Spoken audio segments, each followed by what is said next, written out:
এই দুনিয়াতে যত মানুষকে আপনি আপন দেখেন, এরা সবাই হয়তো আংশিক কোনো কোনো ক্ষেত্রে কেউ বিভিন্ন পার্সেন্টেজে আপন, কিন্তু আপনার সবচেয়ে বড় আপন হলেন আপনার রব আল্লাহ রাব্বুল আলামিন। আল্লাহর চাইতে বড় আপন আর কেউ নেই। আপনি একান্তে আল্লাহর সাথে একটু কথা বলেন।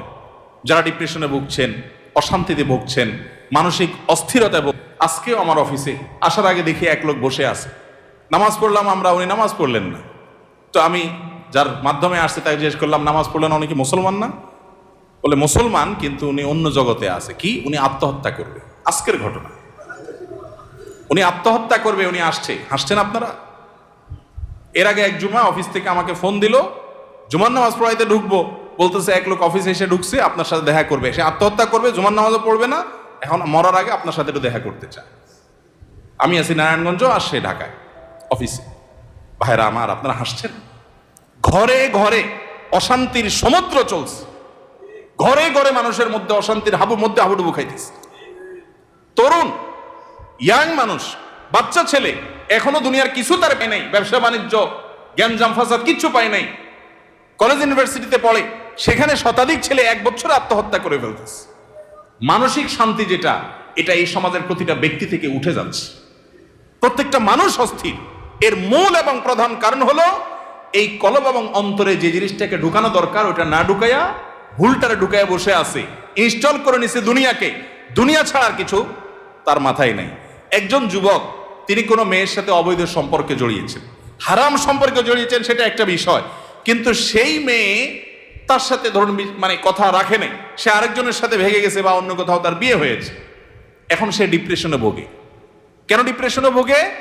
যে ওই পছন্দের মানুষটাকে সে পায় নাই। আলটিমেটলি এটা দুনিয়া, ঠিক না? ঠিক। আলটিমেটলি এটা কি? তার অন্তরে যদি আল্লাহকে স্থান দিত, আল্লাহকে যদি সবচেয়ে বেশি ভালোবাসতো, আল্লাযীনা আমানু আশাদ্দু হুব্বাল, তার অন্তরে যদি আল্লাহর সাথে মহব্বত সবচেয়ে বেশি থাকতো, আল্লাহর সন্তুষ্টিটাকে সবকিছুর উপর যদি প্রায়োরিটি দিত, তাহলে এরকম কেউ তার জীবন থেকে চলে গেছে, কেউ আসছে, কোনো দোস্ত নারাজ হয়ে গেছে, কিছু টাকা লস হয়ে গেছে, একটা ব্যবসা ছুটে গেছে, কিছু ক্ষতি হয়ে গেছে, এগুলোর কোনোটি তার জীবনে কোনো প্রকার প্রভাব ফেলতো? কি হয়েছে? এগুলো গেছে, আরো আসবে, না আসলোই না, তাতে কি সমস্যা? আমাকে তো আল্লাহর কাছে যেতে হবে, কিয়ামতের ময়দানে দাঁড়াতে হবে, সারা জীবনের হিসাব দিতে হবে। আমি সেই জায়গা কি হিসাব দিতে পারবো, সেই জিনিসটা আমি ঠিক রাখতে পেরেছি কিনা, এটাই হলো আমার মূল গোলের জায়গা, এটা হলো মূল টার্গেটের জায়গা। এইভাবে যদি আপনি ভাবেন, তাহলে আপনার মধ্যে ডিপ্রেশন ইনশাল্লাহ এমনিতেই দূর হয়ে যাবে।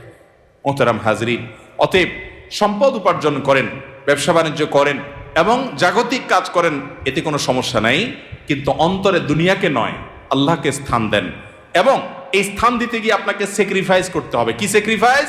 ওই যে সৎ পথে চলবেন, হক হালালি চলবেন, টাকা পয়সা বেশি হবে না।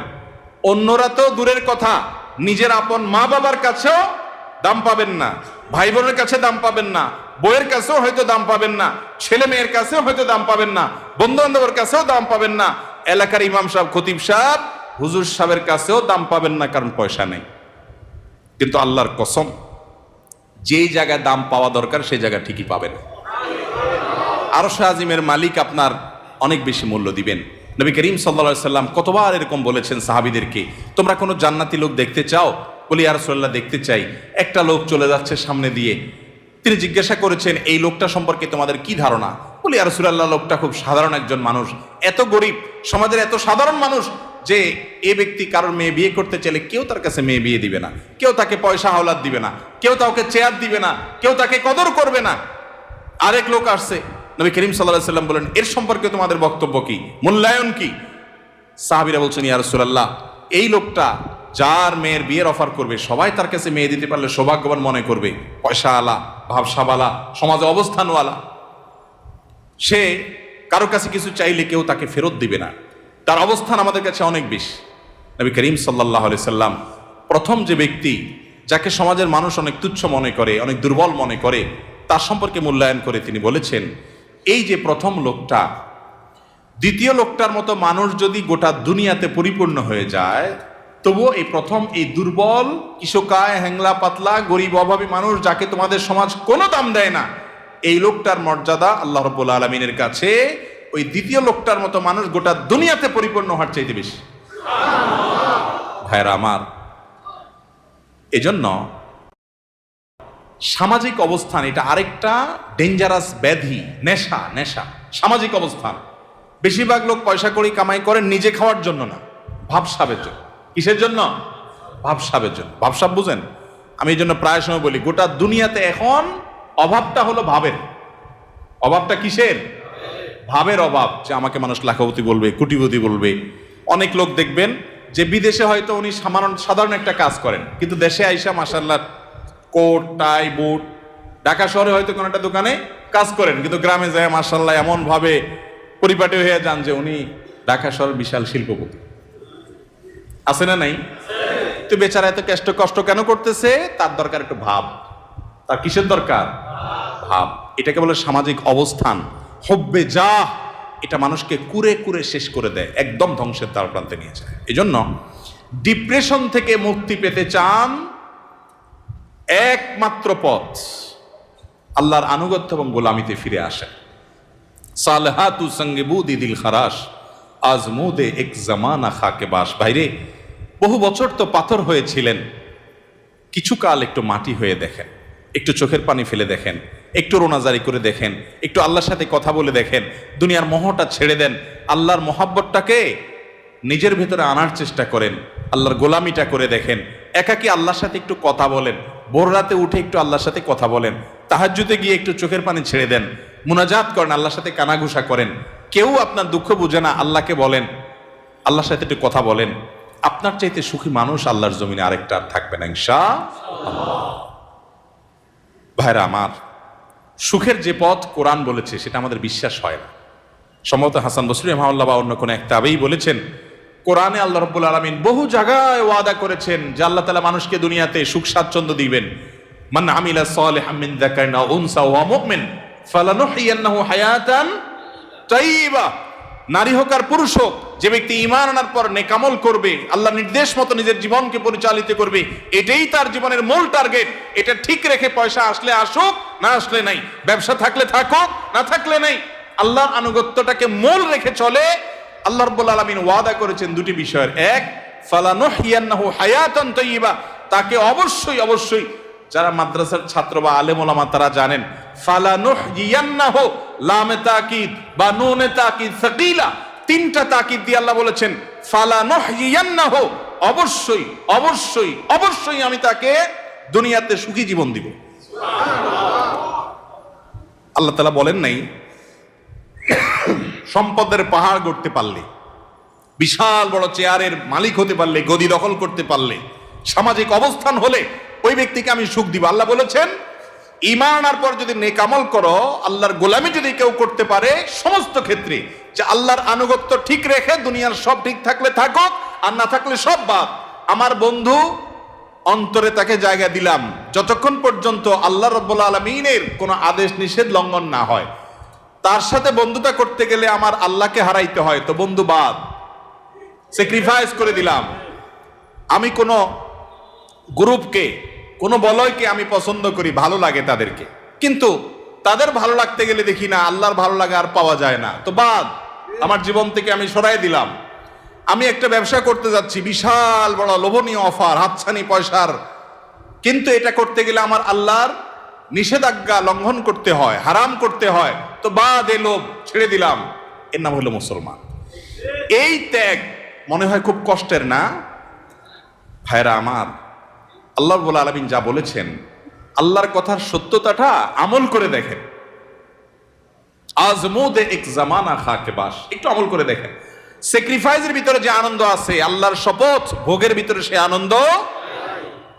হারামের হাতছানি আছে, ছেড়ে দিছেন কেন? আমার রবের নির্দেশ নাই, অনুমোদন নাই, আমি করলাম না, দরকার নেই আমার এই পয়সা। মনে হয় খুব কষ্ট হবে, তাই না? বাহ্যিকভাবে কষ্ট হবে, রূহ যে আছে, রূহ আত্মা, ভেতরটা প্রশান্ত হবে।